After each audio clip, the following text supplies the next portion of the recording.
Hey everybody, Ben here from DMC Films. I have another tutorial for you, and let me just explain what I've already done here. This is a stretched canvas, it was pre-stretched. I bought it that way, and this is actually a painting that I did underneath of this, which I didn't like, so I ended up painting over it. And I right now have just sort of a layering of color. If you watch the experimental nature time lapse, you'll see kind of what goes involved to creating a piece like this. In this video, I'm going to be showing you how to create the basic form of mountains. We're not going to cover any highlights or added colors or any of that today. It's just basically the basic form on how to get that down. Today I'll be using a number 8 flat brush, as well as a larger, if I can find it, my large 2-inch gesso brush to spread the paint around. And instead of black paint, I'm going to be using black colored gesso, and this is Liquid X black gesso. And if you buy this, it's already somewhat liquidy, as the name sort of suggests. And I won't be adding much water to this. It's already a very good consistency.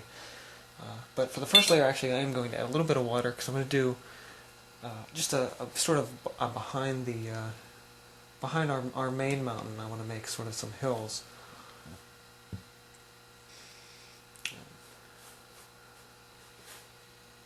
Kind of doing that, and if you look like early in the morning when it's foggy, you can usually see we're adding water now on top of this paint.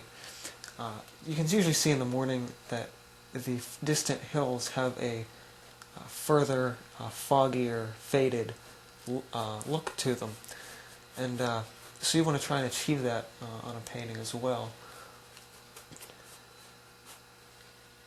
And you're just taking basically from your upper point, the part where you formed it, and pulling down, and you'll be doing basically the exact same thing for the heavier paint on top.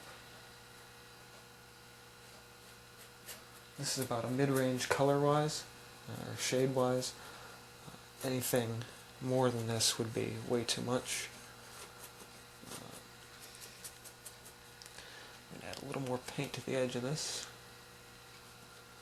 top edge, pulling it down. And because this was a painting that just kind of went right over top of, it has a lot of the original texture. Actually, this was a piece with mountains in it, which allows this to really, in this particular piece, it allows the texture to kind of work that way. But in another piece, you probably want to work on a smooth canvas. In this case, the background would be like a nice blue sky or a sunset or something. And you just start right over top of that. Layer 2, you want to have basically a dry brush. And just start your form. And you can actually do this with a knife as well if you're using regular paint instead of gesso. And basically what I'm going to do is I'm going to start at a sort of a top region. And you don't want to mimic the same shape for your mountains. It looks very inconsistent, very messy. So you want it to be a little different each time around. Take it back up, down, and all we're doing is creating that line, that basic shape. And you think, oh crap, I'm covering up, all this stuff that took so much time to put together. But really, you don't want to worry about that. You can just keep it up, take that back up over the part I messed up on. Edges, and since this is my dominant foreground, we want to have a much thicker line to work from. Make sure that the edges up here are smooth as well, and not don't want your paint to drag. Now if I was doing this with regular acrylic paint, I would have to water it down significantly before I could do this. Now with your larger brush, in this case my 2-inch gesso brush, I would suggest getting a brush that's not specifically for gesso, just one for regular paint. Now all we're going to be doing is pulling the paint that's already on the canvas sort of downward, and in sort of the direction that you can see that the rocks you made are making. So like up here, pull this down, pull this part across, this part down.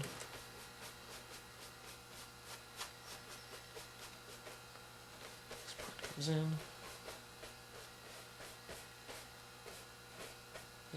in, down, around.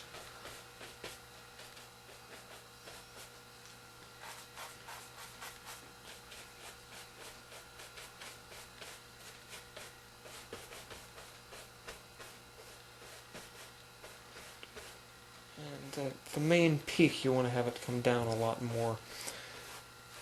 I might even have to add a little paint to this to pull it in,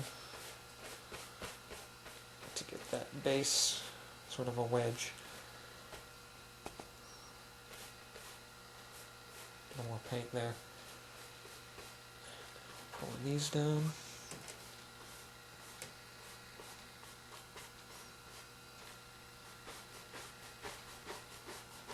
And that's pretty much all there is to it. That's how you create a basic mountain. Now for this, you again, like with my other tutorials, as you've seen, you pick a light source and you work it down in whatever direction. I'll be sure to do another mountain video real soon to show you how to get the highlights exactly the way you want them. Because with mountains it's a little bit difficult, but for the time being, that's the basic form. That's all there is to it on making one. For more videos, tutorials, time-lapses, and short films, check out the rest of the playlist here at the DMC Films channel on YouTube. See you guys next time.